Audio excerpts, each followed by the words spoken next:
You flip on the switch. But what a lot of people do is complain about the darkness. You believe how dark it is in here? You are the light. You flip on the switch. So here's what happens.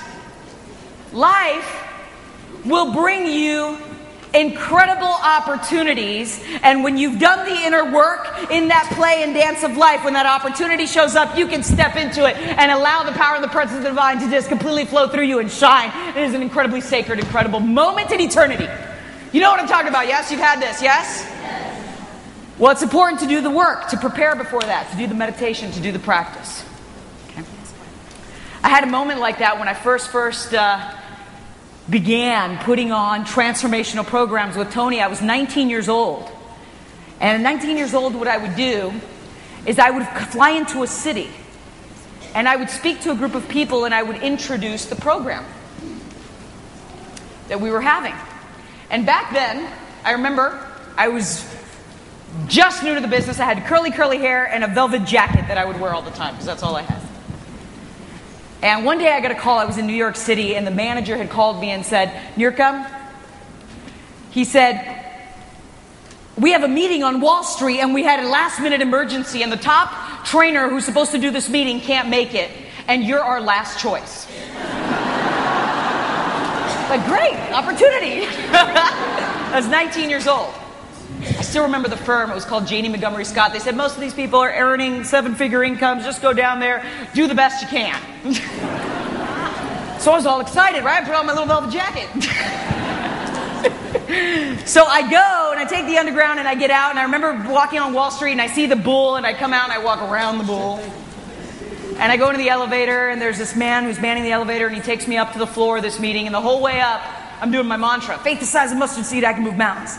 Faith the size of a mustard seed, I can move mountains. Faith the size of a mustard seed, say over. I'm concentrating on it. So as I'm saying it, and I'm declaring it, and I'm concentrating on it over and over, what's happening to my energy? What's happening to my frequency? It's elevating, and what happens is as you elevate, you will see things with enlightened eyes. So I'm declaring this, I'm speaking it, faith the size of a mustard seed, I can move mountains, faith the size of a mustard seed, I walk in, and there's a big mahogany desk. So I walk up. I'm 19 years old, I got my curly and I meet the woman at the desk. I said, hi, my name is Niurka, and I'm here to see Fred. I still remember the gentleman's name. She looked at me and she said, do you have an appointment? I said, yes, I'm the trainer.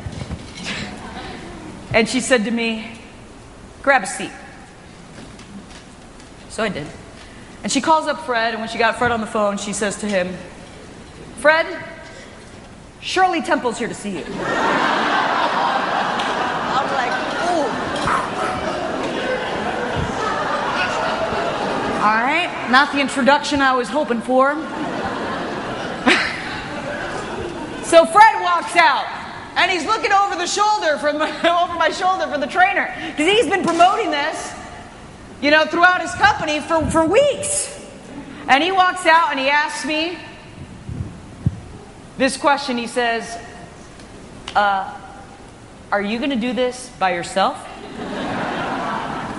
So I figured that laughter was like approval. So I figured I'd joke with him. I took out my briefcase and I said, I got a little green man in there that helps me if I get in trouble. He was not amused. So I went in there and I didn't know what I was going to say, but I'll tell you, I had so much heart and so much presence and so much faith. I knew that in that moment something would be revealed.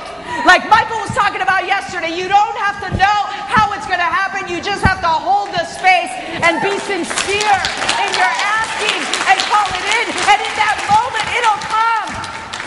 It'll come. So I got up there and I did my presentation. And at the end, I asked, how many people want to go to the seminar? And nobody raised their hand. I was like, I figured I'd just ask again.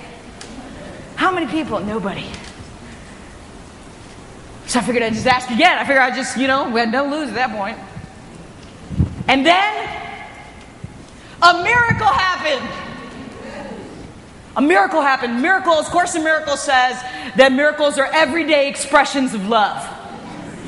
Yes, a miracle happened. Here's what happened. Fred who ran this office, looked at me.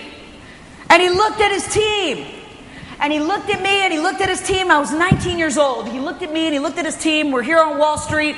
Looked at me, looked at them, and then he pointed at me. And he looked at them. And this is what he said. He said, "You guys see this kid?" He said, "You see this kid?" He says, in his words, "This kid's got balls to come in here and talk to you like this."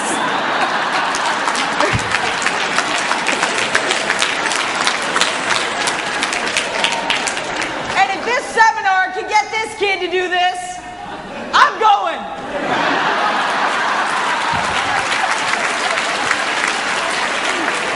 And I think every single one of you needs to go.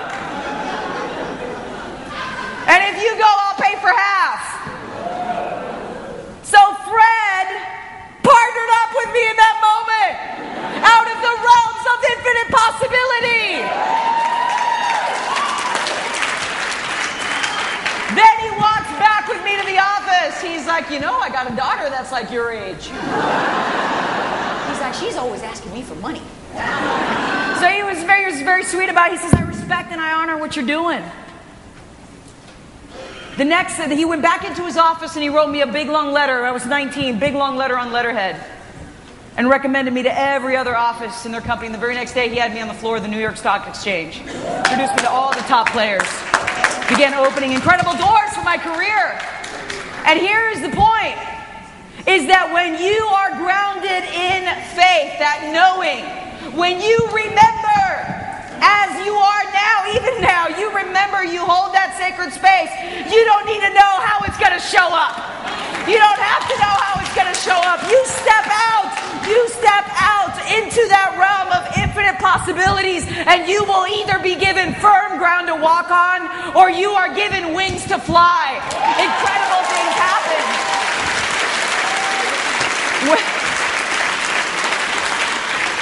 Concentration. I concentrated on that mantra. When I was in Bali, I was doing mantra. I don't know if anybody ever saw me speak at Agape before, but last time I was there, I broke my leg. You remember that? No, I didn't break it at Agape. Yes, that's true. Thank you. You know what though? Sometimes things show up in your life that appear as seeming madness, and they're blessings in disguise. True or not true? Someone says always. Always, unless it's not. No, just kidding. And in that experience, some incredible blessings came. I had broken my leg, and I went.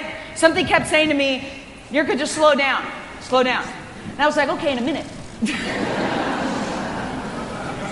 In a minute. Right? And my mind was rationalizing. I'm so on purpose. Everything's so great. I'm so on fire. In a minute, I'll slow down. A moment, not just yet. Well, you'll get that divine knock. And it's essential to be tuned into that wisdom, because if not, it will unfold for you when you're on purpose and you're devoted, in the path. And I always say yes to God. So what happened was, I was like in a moment, and then all of a sudden, the universe gave me an incredible opportunity to slow down. Right? And you know what's amazing? Is in that break, it was a breakthrough, because it caused me to go so deep. And as one of my dear sisters says to me, who's in the front row, my friend Larissa says, "You can only go as high as you can go deep." In the human experience, things manifest as what appears as yin and yang, right? So you're going to expand in this. It expands the container. But who you are is right down the center. It's beyond that, beyond where you are not swayed by this or this. You are in the sacred center. So when I got to Bali, which is part of it, I kept hearing, "Just go, go." I went straight into mantra. You know what I mean by mantra? It's a repetition of a sacred sound. And I did all kinds of different mantras. You can start with Om. I did Gayatri and Om Namah Shivaya, and did a number of different mantras. And then one day I just noticed, about being a week in, first of all, I got off the plane in a wheelchair. And I got back on the plane totally just perfect. And during the mantra, I was practicing for the entire week. I noticed that I started walking around going, oh my gosh, I'm so happy. I am so happy. Sincerely, I was walking around just going, I'm so happy. I'd eat something, I'd be like, I am so happy. And I felt this joy. And if you would have asked me before I left Niurka, are you happy? Of course I'm happy. And I was, but it was a different level. Does that make sense? It was like this profound, every cell in my body, every aspect of my being was just dancing in the glory and the magnificence on a continuous basis, like all the time. And what it was is it was aligning that frequency and that energy with the sound and the power of the vibration of the divine. And using, one of the practices is to use the power of your language. In the beginning was the Word. There is power you create as you speak. So as you speak that, I mean, if I gave you a tape recorder and you walked around with it for an entire week, or better yet, let's say you put it in your brain,